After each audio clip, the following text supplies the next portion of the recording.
Hello, well here we are at the London Book Fair 2012. My name's Rupert Matthews, I'm editorial director at Bretwalda Books. I've met Robert Oulds, who is the author of our book Montgomery and the First War on Terror, so I thought it'd be appropriate to have a little chat with Robert about his book.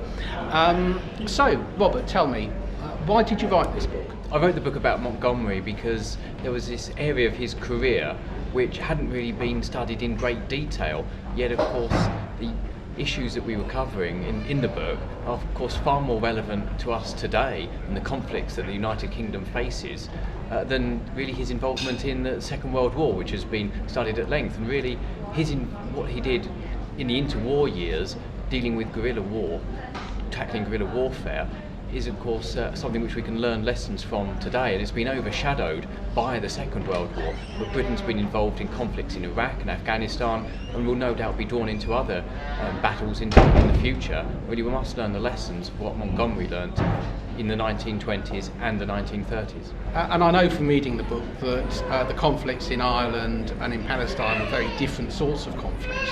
Could you tell us something about Montgomery's role in Ireland to start with?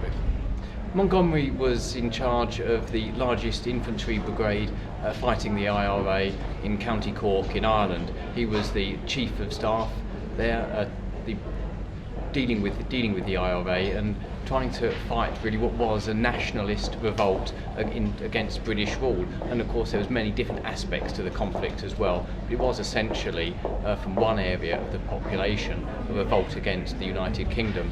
And what were people who were essentially largely the same in terms of culture and education as other people on the British mainland. So really they had to have a very different approach to the war in Palestine. I see, and you do talk quite a lot about the tactics that Montgomery used in Ireland. I wonder if you could just tell us something about that. Yeah, the war in Ireland was the quintessential guerrilla war. It's astounding to us today that such a conflict was taking place, such a detailed and deadly conflict, just a few miles away from large population centres in the UK mainland. But this very vicious conflict was taking place, and Montgomery organised the conflict against the IRA in a way which was effective and really did fight the IRA to a standstill in their most bloody parts of the conflict surrounding the southwest of Ireland. His tactics were to use stealth, to use intelligence, and to fight a deadly battle with no quarter being given, and that was the approach that he took. Okay, but when it comes to Palestine, of course, it was quite a different sort of a conflict. Could you perhaps highlight a couple of differences between Montgomery's role in Palestine and his role as it had been in Ireland? Montgomery in Palestine was a major general. He was in charge of a large British force, and he had really the sole responsibility for dealing with the conflict in the north of that country, north of the Palestine Mandate.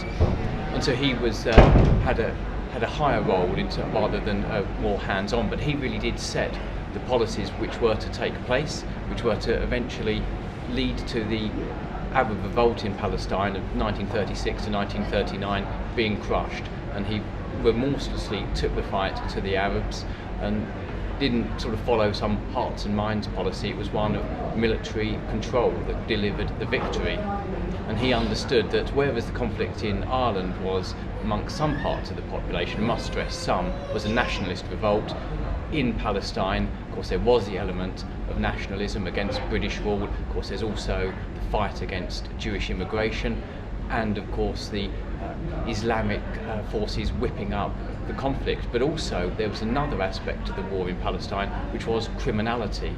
Many of the Arab bands that were fighting the British and the Zionist immigration, the Jewish immigration, were of course little more than criminals, which is very reminiscent to Afghanistan. Many of the people that we're fighting currently in Afghanistan, the Taliban, have links to organised crime, drug dealing, and the Taliban, when we talk about the Taliban, it is actually a larger network, not just Islamic militants. There are people who are little more than criminals and deserve to be treated as such. You mentioned, of course, most people studying Montgomery talk overwhelmingly about his role in the Second World War. Now, during that conflict, he has been criticised for being over-prepared and over-cautious and sticking rigidly to a plan even when circumstances change. Do you think that sort of criticism is valid about his role in Ireland and Palestine as well? Well, in those conflicts, he was very prepared. He was very detailed in his approach and the instructions that he gave. That, though, is a strength. Britain, in recent conflicts in Iraq and Afghanistan, have not been prepared at all. There's been a lack of clarity as to orders. There's been very little equipment, effective equipment being given to the soldiers fighting in those wars, and really the approach of Montgomery would be desperately needed today, not to send men into conflict where they could well lose their lives without proper preparations. That was a criticism in the Second World War, but in the conflicts in Ireland in the 1920s and Palestine in the 1930s, that is really to his credit, and it's something we should have learned from today, but still haven't, because there has been a lack of equipment which has led really to British deaths.